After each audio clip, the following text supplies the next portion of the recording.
Senior सहाफ़ी और तजियाकार सुहेल वड़ाइच के मुताबिक हुकूमत और अपोजिशन के दरमियान कौमी असम्बली में जिस मिसाक की बात हो रही है, क्या वो वाकई मुमकिन है? अगर मुमकिन है तो इसमें रुकावटें क्या है? सबसे पहले पाकिस्तान की सियासी तारीख को देखते हैं। जब भी किसी बड़े सियासी मिसाक या मुआहदे की कोशिश हुई, इससे पहले दोस्त और दुश्मन का तयन किया गया, फिर जाकर कोई मुआहदा मुमकिन हुआ। सिर्फ जमहूरी उसूलों की खातिर ये सोचना कि तमाम सियासी जमातें इकट्ठी हो जाएंगी, पाकिस्तान की सियासत में इसकी कोई मजबूत मिसाल मौजूद नहीं। अगर मिसाक जमहूरियत की मिसाल ली जाए तो उस वक्त जनरल मुशर्रफ का मार्शल लॉ नाफिज था। मुस्लिम लीग नून और पीपल्स पार्टी दोनों इक़्तिदार से बाहर थीं। इनके मफादात एक जैसे थे और इनका मुश्तरका मुखालिफ जनरल मुशर्रफ थे, इसीलिए वो मिसाक मुमकिन हो सका। वो मुआहदा एक अच्छी पेशरफ थी। मेरी खुद इमरान खान साहब से इस हवाले से बात हुई थी। इन्हें भी ये पसंद था और शायद आज भी हो, लेकिन इमरान खान सियासत में मिसाक जमहूरियत के बाद आए और उन्होंने इन्हीं दोनों जमातों के इत्तेहाद पर तनकीद करते हुए अपनी सियासी जगह बनाई। उस वक्त मुक्तदरा को भी ये मुनासिब लगा कि इन दोनों जमातों के दरमियान होने वाले सियासी इत्तेफाक को तोड़ा जाए और एक तीसरी सियासी कुव्वत के लिए जगह पैदा की जाए। चुनांचे ऐसा ही हुआ और जब तीसरी सियासी कुव्वत उभरी तो मिसाक जमहूरियत भी अमली तौर पर ख़त्म हो गया। अब मौजूदा हालात की तरफ आते हैं। बज़ाहिर शहबाज शरीफ साहब 2-3 मरतबा ये कह चुके हैं कि आए बैठकर मिसाक मईशत या मिसाक जमहूरियत पर बात करते हैं। दूसरी तरफ से भी इसकी खुली मुखालफत नहीं हुई, लेकिन अमलन कुछ आगे नहीं बढ़ सका। इसकी वजह यह है कि मुस्लिम लीग नून इक़्तिदार में है। इस पर एक तरफ अपोजिशन का दबाव है, दूसरी तरफ अवामी दबाव भी मौजूद है कि अपोजिशन को सियासी स्पेस नहीं दी जा रही, इसे सहूलतें नहीं दी जा रही और बानी पीटीआई जेल में है। लेकिन दूसरी तरफ हुकूमत को ये भी मालूम है कि जिस दिन वो संजीदा मुज़ाकरात का दरवाज़ा खोलेगी, इस दिन से मुक्तदरा के साथ इसके ताल्लुकात मुतासर होना शुरू हो जाएंगे। इसलिए मुस्लिम लीग नून यही तरजीह देगी कि मुक्तदरा को खुश रखा जाए, जबकि अपोजिशन को वक्ती तौर पर कुछ रियायतें देकर मामला ठंडा रखा जाए। मुलाकातें भी करा दी जाएंगी, कुछ सहूलतें भी दी जाएंगी, लेकिन ऐसा कोई बामाने सियासी मुकालमा नहीं होगा जिसके नतीजे में इंतखाबी निज़ाम, आइंदा इंतखाबात या पार्लियामेंट के मुस्तकबिल पर कोई बुनियादी पेशरफ्त हो। इसी तरह मिसाक मईशत भी मौजूदा हालात में मुमकिन नजर नहीं आता। इसकी सबसे बड़ी वजह यह है कि मुस्लिम लीग नून समझती है कि अगर वो संजीदा सियासी मफाहमत की तरफ बढ़ी तो इसकी अपनी हुकूमत खतरे में पड़ सकती है, क्योंकि इसका सबसे मजबूत इत्तेहादी इस वक्त मुक्तदरा है। अगर वो पीटीआई के साथ मिलकर आगे बढ़ती है तो इससे हुकूमत को फ़ायदे के बजाय नुकसान पहुँचने का खदशा है।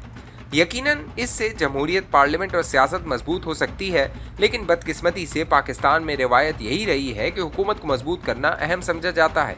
सियासत, जमहूरियत और उसूल बाद की चीज़ें बन जाते हैं। माजी में इमरान खान की हुकूमत का रवैया भी कमोबेश ऐसा ही था और आज मुस्लिम लीग नून और पीपल्स पार्टी भी इसी तर्ज अमल पर चल रही हैं। दूसरी तरफ तहरीक इंसाफ भी एक मुश्किल सूरत हाल का शिकार है। अगर वो मुज़ाकरात में जाती है, हालांकि पार्लिमानी सियासत का तकाजा यही है कि वो कौमी असम्बली में भरपूर किरदार अदा करे, तो इसके अपने अंदर मौजूद सख्तगीर अनासर इसे तनकीद का निशाना बनाते हैं। पाकिस्तान की तारीख में शायद पहली मरतबा इतनी बड़ी अपोजिशन पार्लियामेंट में मौजूद है, लेकिन अगर वो चाहती तो कौमी असम्बली को एक मौसर और मुतहरक इदारा बना सकती थी। बदकिस्मती से पीटीआई ने इस फोरम को वो अहमियत नहीं दी जिसकी ज़रूरत थी, जिसके बाइस पार्लियामेंट अपनी असल अफादियत खो बैठी।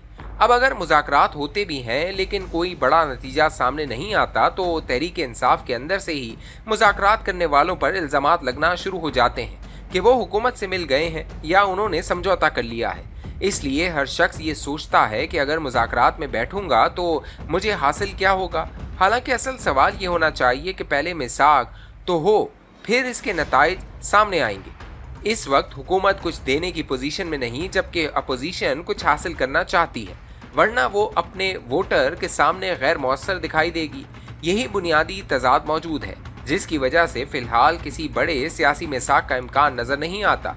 हाँ, अगर कभी मुक्तदरा ये फैसला करे कि कौमी हुकूमत बनानी है या पीटीआई को किसी शक्ल में हुकूमत का हिस्सा बनाना है, तब ही हकीकी मुज़ाकरात होंगे, तब ही कोई रिलीफ इमरान खान को मिलेगा और तब ही कोई बड़ा सियासी मुआहदा मुमकिन होगा। मेरे ख्याल में अभी वो मरहला नहीं आया। अगरचा शहबाज शरीफ हुकूमत की कारकर्दगी बहुत मुतासिर कुन नहीं रही, लेकिन ये कहना भी दुरुस्त नहीं कि हुकूमत कल ख़त्म हो जाएगी। हुकूमतें जाते जाते काफ़ी वक्त लेती हैं, इसलिए अभी भी इसके पास मौका है कि वो अपनी इस्लाह करे। اس के दो बड़े मसाइल हैं। पहला मसला मईशत है। कई बजट आ चुके हैं लेकिन ना माशी तरक्की में नुमाया इजाफा हुआ, ना बरामदात में कोई बड़ी बेहतरी आई। दूसरा मसला सियासत का है।